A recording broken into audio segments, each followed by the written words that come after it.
ആചാരപരമായി തന്നെ വളരെ തെറ്റായ ഒരു വാദമാണ് ഉന്നയിക്കുന്നത്. കാരണം സമാധി ഇരുത്തുക എന്ന് പറയുന്ന ചടങ്ങ് തന്നെ വളരെ രഹസ്യമായി വേണമെന്ന് ഏത് ഗ്രന്ഥത്തിലാണ് പറയുന്നത്?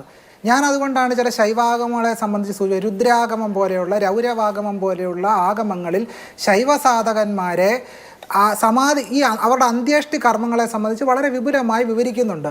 അത് വളരെ രഹസ്യമായി നടത്തണമെന്ന് എവിടെയും പറയുന്നില്ല. അപ്പോൾ കാര്യം അങ്ങനെ ഇരിക്കെ ഇത് വളരെ രഹസ്യമായി ചെയ്തു എന്ന് പറയുന്നു. അപ്പോൾ അത് തന്നെ നമുക്ക് ആചാരത്തിൻ്റെ യുക്തി അനുസരിച്ച് ശരിയല്ലെന്നാണ് ഞാൻ പറയുന്നത്. ആചാരത്തിൻ്റെ യുക്തി അനുസരിച്ച് നോക്കിയാൽ പോലും തെറ്റായ ഒരു കാര്യമാണ് സംഭവിച്ചിരിക്കുന്നത്.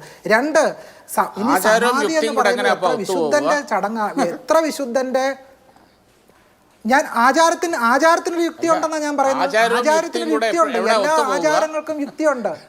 ഉണ്ടോ? ആചാരത്തിന് യുക്തിയുണ്ടോ? ഞാൻ ആചാരത്തിന്റെ യുക്തിയെ പറ്റിയാ പറഞ്ഞു. തീർച്ചയായും എന്തുകൊണ്ടാണ് അശുദ്ധി വന്നാൽ പുണ്യാഹം ചെയ്യുന്നത്? ഉദാഹരണത്തിന് അശുദ്ധി വന്നാൽ പുണ്യാഹം ചെയ്യുന്നു. അശുദ്ധി വന്നാൽ പുണ്യാഹം ചെയ്യുക എന്നുള്ളത് ആചാരത്തിന്റെ യുക്തിയാണെന്ന് ഞാൻ പറഞ്ഞുള്ളൂ. എല്ലാം ഇപ്പൊ ശബരിമല സ്ത്രീ പ്രവേശിച്ചു. പ്രവേശിച്ചപ്പോൾ തന്നെ അവിടെ പഞ്ചകവും പഞ്ചഗവ്യവും കലശവും ഒക്കെ നടത്തിയില്ലേ?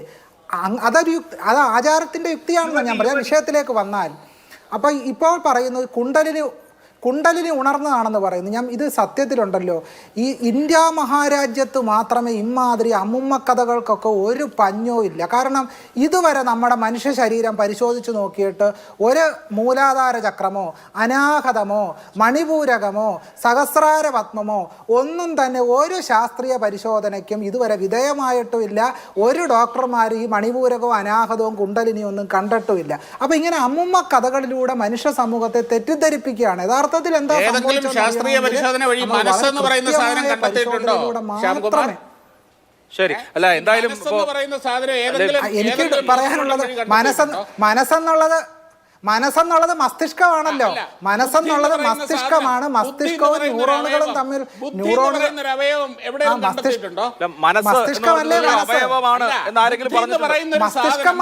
മസ്തിഷ്കം ഞാൻ മനസ്സെന്ന് വിളിക്കാറില്ല. മസ്തിഷ്കത്തിന്റെ ഒരു പ്രയോഗം മാത്രമാണ് മനസ്സ്.